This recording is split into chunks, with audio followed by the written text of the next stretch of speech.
va commencer avec premier concept. J'avais fait déjà une formation sur ça qui s'appelait les 4 piliers. On va revoir ça très brièvement. C'est les 4 liaisons, les 4 types de liaisons qu'on peut construire en commençant par ces points. C'est-à-dire que souvent, si on veut faire des enchaînements fluides, c'est plus facile de commencer par des points et de suivre par des jambes. Et c'est aussi encore plus facile de commencer par son bras avant et de terminer par sa jambe arrière. C'est-à-dire qu'il y a 2 mécaniques possibles.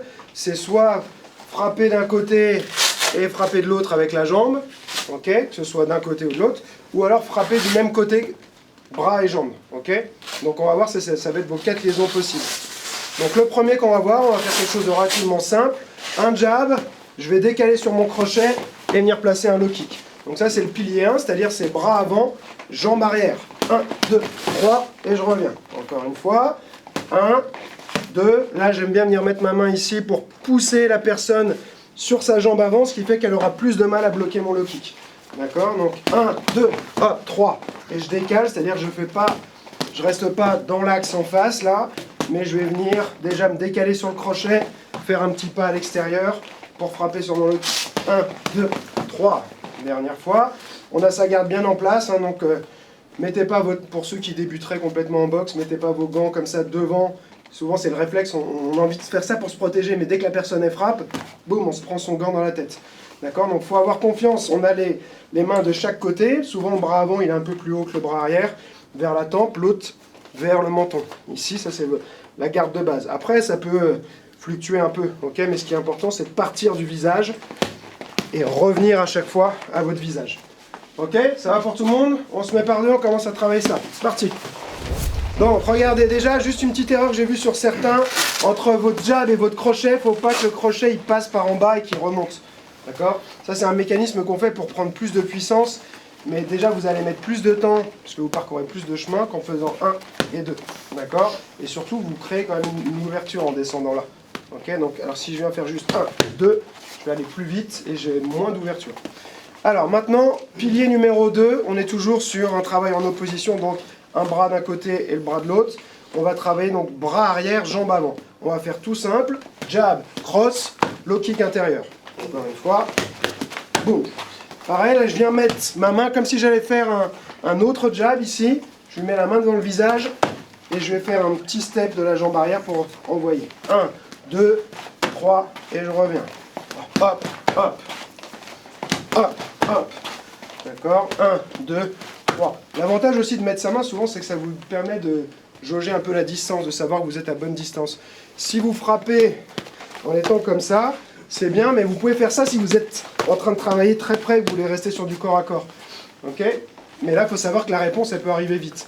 Si je veux toucher ici, sans trop risquer de me prendre un contre en envoyant mon coup de pied, c'est bien d'avoir cette distance de bras. Ça va pour tout le monde ou pas? Donc, jab, cross, je pivote bien ici sur mon cross. Vous voyez là le pied, comment j'ai pivoté? Je tombe pas dessus par contre, mais j'envoie mon épaule, je pivote, et là je vais inverser mes hanches. Boum, en tournant. Vous voyez, ça fait 1, 2, et là je fais un pas, et je tourne. Ok? On y va. Alors, juste une petite correction sur ce qu'on vient de faire. N'oubliez pas une chose, ça c'est une erreur que je vois qui est très fréquente. Votre enchaînement il est fini quand vous avez reposé vos pieds. D'accord? Pas quand vous avez fini votre dernier coup. J'en vois là par exemple, vous faites ça. Puis là en fait, d'un seul coup, il y a tout qui se relâche. Vous voyez, le retour il est lent, vous n'êtes plus bien, vous n'êtes pas bien sur vos appuis et tout. Quand j'ai fait un enchaînement 1, 2, 3, là j'ai pas fini. Ici j'ai fini. D'accord? Je prends l'habitude de ressortir. Et vous voyez, mon retour il est actif. C'est pas juste je laisse tomber ma jambe et puis je me replace tranquillement après. Parce que lui va vouloir répondre. D'accord?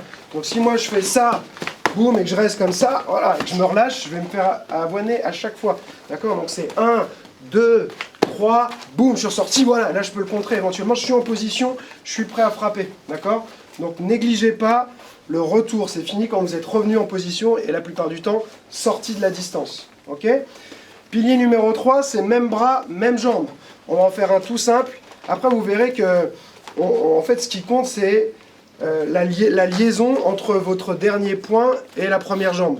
D'accord? C'est-à-dire que je peux très bien, là on vient de faire ça, bras arrière, jambe avant, ça aurait très bien pu être un truc où je fais ça et ça, c'est le même pilier.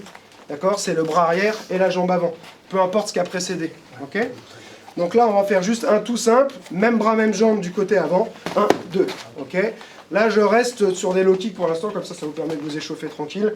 Après, on verra un petit peu les différentes hauteurs. Donc c'est la même idée. La seule différence, là, c'est que, ce qui est un peu inhabituel parfois pour certains, c'est que sur mon jab, je vais amorcer déjà un pas chassé. Au lieu de faire 1 et 2, d'accord, où je vais avoir 2 temps, je vais faire 1, 2. Donc je vais avoir un demi-temps. Je vais économiser un demi-temps. Boum, et vous voyez, je suis ressorti tout de suite. Donc là, hop. Donc même bras, même jambe du côté avant. 1, 2, et on ressort. 1, 2, et on ressort. Et je regarde bien toujours ce qui se passe, voilà, pour être prêt, éventuellement à contrer. Ok? Ça va pour tout le monde? On est parti. Donc allez, on garde. Si on retire les points, ça c'est ce qu'on appelle, en anglais ils appellent ça pendule kick, parce que ça fait comme un pendule ici. Boum, boum, boum, boum. D'accord? Donc c'est un pas chassé, on rentre et on ressort. Et dans ce pas chassé, je vais intercaler mon jab. Boum, d'accord? Le jab, c'est pas grave s'il n'est pas hyper efficace. L'idée dans ce jab, c'est d'attirer l'attention en haut pour venir toucher en bas. Et en même temps, moi ce que je fais, c'est que je ne vais pas ramener, je ne fais pas un et je ramène, je laisse mon jab devant son visage, comme ça, on va dire, ça lui masque le champ de vision, et il y a moins de chances qu'elle voit arriver mon low kick, du coup qu'elle le bloque ou qu'elle l'esquive. Si je fais un et je retire, elle me voit. Si je fais ça, elle ne voit plus ce que je fais, d'accord? Donc pensez bien, c'est ce coup de pied-là, mais sur ça, je vais envoyer mon jab. Boum, boum, d'accord? Et c'est d'une traite. Bam, bam, et je ressors. Bam, bam, et je ressors. Ok? Allez, encore un peu. Allez, Aurélien. Dernier pilier, c'est